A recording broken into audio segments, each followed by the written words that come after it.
Where am I? Hello everyone, it's me, Michael Lee. Yes, on camera. For the premiere episode of Gavlak. Yes, this is the premiere episode. That shot that you just saw was the very beginning. For those of you who decide to binge watch, right? This is on my mind from the beginning of this. This is the inception of a new thing. It's called Gavlak. What is it? Well, just explore. I'll tell you what it is. That's what this video is about. But what does that mean? Somebody just told me, a friend of mine just said, hey, I met this guy and I knew I was probably never going to see him again. No, he didn't say that, but you meet people and then you move on sometimes, and you meet somebody in transition. And so I just told him something. The last thing I told him, something about looking into the word Gavlak, right?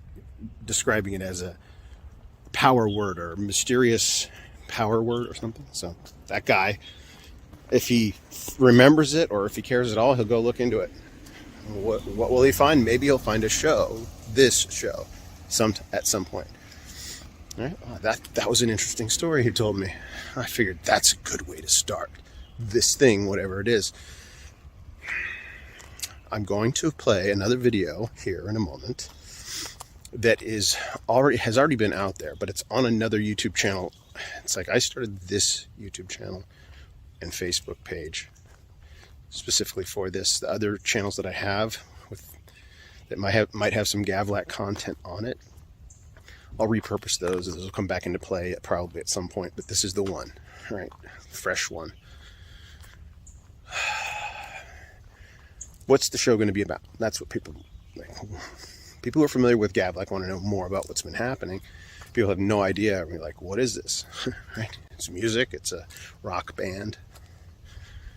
And it's been around a while. So the first part of the show, for season 1, maybe I guess we'll call it, will be me going through a calendar. It's like a 12 to 13 page calendar of concert posters. The band's concert posters. I don't know how many we've had total, but this is the first 13 or 14 in the calendar from the first one. I have it all documented. So the show will maybe we'll jump around in the calendar. Maybe we'll start from the beginning.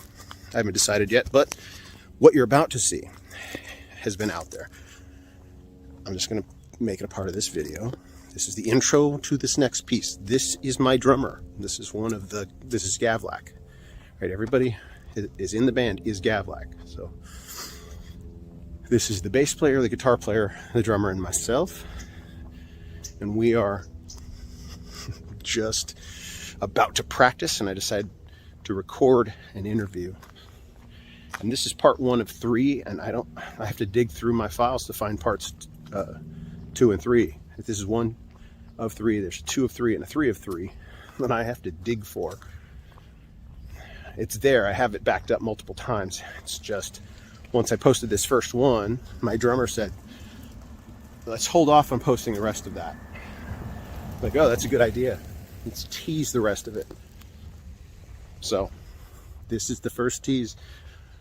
This, I think it's appropriate. You're going to find out who Gavlak is in music history. That's kind of the theme of the whole show. Who is Gavlak in music history? And this interview bite is like shorthand. You'll learn that actually Gavlak is a part of music history already. And you didn't even know it. All right. Well, some of you did. All right. Without further ado, watch my drummer, Fredo Ortiz Gavlak. Is how I will refer to him. Hey, it's Gavlak. We're all here. Look at the camera, guys. We're all together. Ben, that's you too. And we're about to practice, but we figured I'd ask Fredo a few questions about his musical history. So, Fredo, why don't you tell us how you got your first big gig? I came out rapping when I was born. First big gig was, I'm going to go to high school. No. First big gig would happen to be the Beastie Boys. No, what? No, we can't go there. Los Lobos was the first big gig. I was 16 years old. My best friend's dad is in the band. He takes me backstage. The last song is about to be played. They call all the family on stage, so all the kids are running on stage. And my friend goes, "Come on, let's go." And his dad goes, "You, get on the congas." And I was like, "Oh, shit."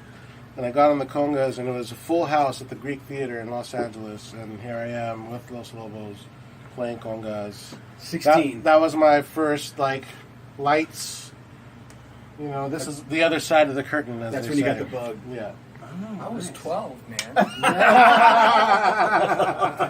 So, awesome. So tell us about the Beastie Boys. How you got the Beastie Boys? Why Uh, don't you sit down at your Be- drums, man?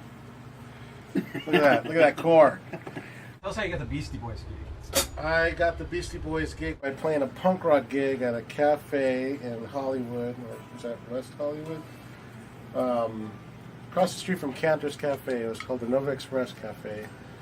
And my punk band, The Villains, were playing a gig, and I was exiting the door with my drums. We had just played our show, and a fine gentleman opened up the door and said, "Good gig," and asked me if I needed help. I said, "No, just get out of my way. I need to go to the car." And as I finished, he finally, he kept kind of following me and kept commenting to me. So I finally said, "Hey, so what's up? We talking? What's going on?" He's like, "Oh, no, somebody said that you play percussion." I'm like, "Yeah, I do play percussion." He's like, "Oh, I got this gig of my own. My name's Money Mark." I had no idea who he was, although I did see them about 2 months prior to that meeting at Lollapalooza.